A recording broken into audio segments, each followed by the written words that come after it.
রংপুরের পীরগাছায় গরুর ল্যাম্পিং রোগ থেকে অ্যানথ্রাক্স বা ত্বক রোগ মানুষের শরীরে ছড়িয়ে পড়ায় আতঙ্কে এলাকাবাসী।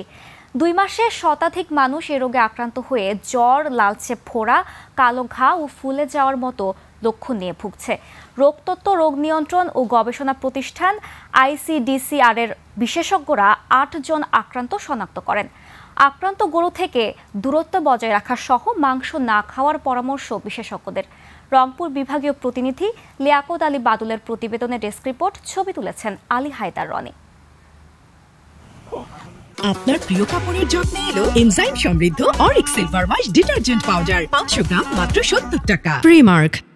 রংপুরের পীরগাছায় গরুর ত্বক রোগ বা অ্যানথ্রাক্সে আক্রান্ত হয়ে সংক্রমণ এখন এই জনপদের নতুন আতঙ্ক।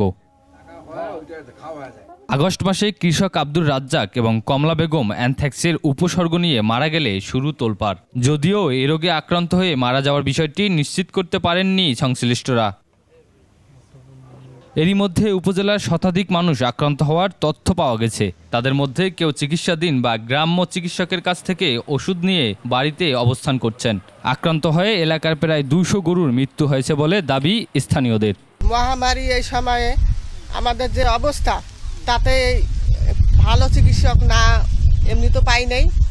এখন যে চিকিৎসক পাইছি তারা ভ্যাকসিন দিতে গেলে আসলে তারা 500, 600, 700 মানে একটা ভ্যাকসিনের দাম নিচ্ছে। আমাদের দিক দিলে ডাক্তার আছে, সেগুলোকে ডাকে নিয়ে এসে দেখাছি এবং তারা ওই যে ইনজেকশন ঔষধপত্র যেগুলো দিতে বলতেছে সেগুলো ব্যবহার করতেছে। সরকারি ডাক্তার না থাকার কারণে মনে করেন যে আমাদের পল্লী চিকিৎসককে ডাকতে হচ্ছে, যার কারণে আমাদের মনে করেন যে খরচটা একটু বেশি পড়তেছে। স্থানীয় প্রাণী সম্পদ অফিস জানায়, জুলাই থেকে সেপ্টেম্বর পর্যন্ত পীরগাছায় বিভিন্ন গ্রামে অ্যানথ্রাক্সের আক্রান্ত হয়ে অন্তত শতাধিক মানুষ চিকিৎসা নিয়েছেন।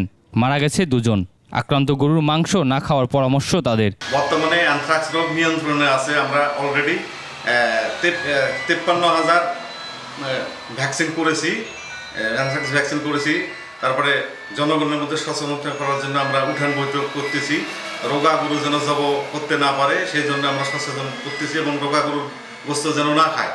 এবং আমরা কাসাইখানাগুলিকে নিয়মিত স্বাস্থ্য পরীক্ষা সনদপত্র দিচ্ছি আর কি। দ্রুত অ্যানথ্রাক্স রোগ প্রতিরোধে আরও কার্যকর ব্যবস্থা গ্রহণের দাবি ভুক্তভোগীদের। সুমন সিদ্দিকী বাবু, ডেস্ক রিপোর্ট, 21 টেলিভিশন।